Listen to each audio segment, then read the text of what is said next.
आओ मित्रों, चलते हैं आज एक और नई कहानी के साथ।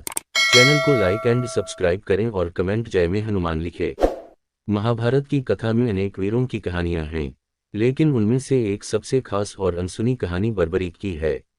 बर्बरीक को उनके अनोखे वीरता और बलिदान के लिए जाना जाता है, खासकर उस युद्ध के संदर्भ में जो उनके और भगवान श्री कृष्ण के बीच हुआ।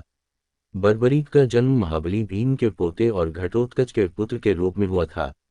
उन्हें बचपन से ही देवी मां का आशीर्वाद प्राप्त था और उनका जीवन युद्ध के लिए ही समर्पित था। बर्बरीक का जीवन और अस्त्र प्राप्ति। बर्बरीक अद्भुत योद्धा थे, जिनके पास कई दिव्य शक्तियां थीं। एक बार उन्होंने मां दुर्गा की घोर तपस्या की और उनसे 3 अमोघ बाण प्राप्त किए। इन 3 बाणों की विशेषता यह थी कि उनका प्रयोग करने पर वह तीनों बाण मिलकर संपूर्ण युद्ध को एक ही वार में समाप्त कर सकते थे। बर्बरीक ने अपनी शक्ति को आजमाने के लिए आकाश में पेड़ों की पत्तियों को निशाना बनाया। देवी दुर्गा से आशीर्वाद प्राप्त कर बर्बरीक यह प्रण लेकर चले कि वह हमेशा कमजोर पक्ष की ओर से युद्ध करेंगे, चाहे परिस्थिति कैसी भी हो। जब महाभारत का युद्ध कुरुक्षेत्र में शुरू होने वाला था, तब बर्बरीक ने अपने प्रण के अनुसार युद्ध में हिस्सा लेने का निश्चय किया। उनके पास इतनी शक्ति थी कि वह अकेले ही पूरे युद्ध को समाप्त कर सकते थे। उनके इस अद्वितीय बल और प्रण की चर्चा हर तरफ फैलने लगी। श्री कृष्ण और बर्बरीक का सामना। महाभारत युद्ध से पहले भगवान श्री कृष्ण ने देखा कि बर्बरीक जैसे वीर और महान योद्धा यदि युद्ध में शामिल होंगे तो यह लड़ाई बहुत भयानक हो सकती है। इसलिए कृष्ण ने बर्बरीक की शक्ति और उद्देश्य को समझने का फैसला किया। कृष्ण ने एक ब्राह्मण के रूप में बर्बरीक के सामने प्रकट होकर उनसे बातचीत की और उनसे पूछा कि वह किस पक्ष से युद्ध करेंगे। बर्बरीक ने उत्तर दिया कि वह हमेशा कमजोर पक्ष से लड़ने के लिए प्रतिबद्ध हैं, चाहे वह पांडव हों या कौरव। कृष्ण ने उनसे एक प्रश्न किया कि यदि वह युद्ध में सम्मिलित होंगे तो किसके पक्ष को कमजोर समझकर वह उनका साथ देंगे।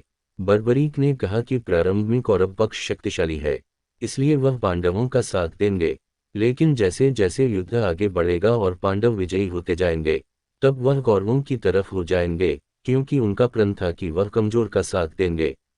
कृष्ण ने यह सुनकर महसूस किया कि बर्बरीक के युद्ध में शामिल होने से पूरी लड़ाई अनिश्चित हो जाएगी और कोई भी निष्कर्ष नहीं निकल पाएगा। इस स्थिति को संभालने के लिए कृष्ण ने बर्बरीक से उनकी बलि मांगने का निश्चय किया, लेकिन इसके पहले कृष्ण ने उनकी शक्ति को परखने की इच्छा जताई। बर्बरीक का बलिदान। कृष्ण ने बर्बरीक से कहा कि अगर वह इतने महान योद्धा हैं तो उन्हें अपनी शक्ति का प्रमाण देना चाहिए। इसके बाद कृष्ण ने बर्बरीक से उनका सिर दान मांगा, क्योंकि केवल बर्बरीक के न रहने पर ही महाभारत का युद्ध निष्पक्ष रूप से लड़ा जा सकता था। बर्बरीक ने बिना किसी हिचकिचाहट के अपना सिर दान देने का निश्चय किया और कृष्ण के समक्ष सिर कटवाने का संकल्प लिया। बर्बरीक का यह बलिदान महाभारत के सबसे वीर और अकल्पनीय बलिदानों में से एक था। उनके सिर को कटने के बाद वह जीवित रहा और उन्होंने कृष्ण से कहा कि वह इस महायुद्ध का समापन देखना चाहते हैं। कृष्ण ने उनकी इस इच्छा को पूरा किया और उनका सिर एक ऊंचे पहाड़ पर रख दिया, ताकि बर्बरीक पूरे युद्ध को देख सकें। बर्बरीक की दृष्टि से महाभारत।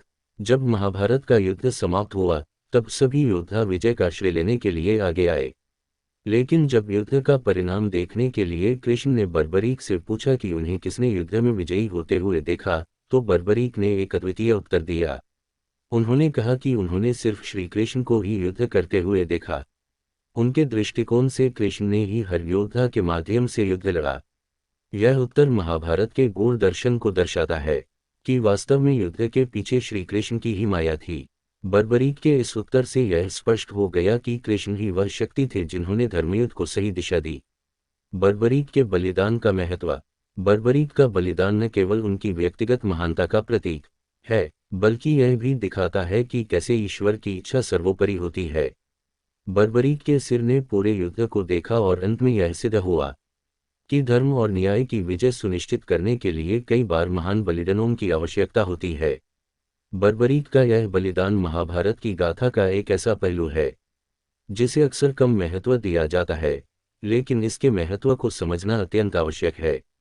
बर्बरीक के इस बलिदान से यह संदेश मिलता है कि केवल बल या शक्ति ही महत्वपूर्ण नहीं होती, बल्कि विवेक और धर्म का पालन करना भी उतना ही महत्वपूर्ण होता है। बर्बरीक के जीवन का यह अंतिम चरण इस तथ्य को और भी स्पष्ट करता है कि युद्ध केवल बाहरी संघर्ष नहीं है, बल्कि यह एक आंतरिक संघर्ष भी है।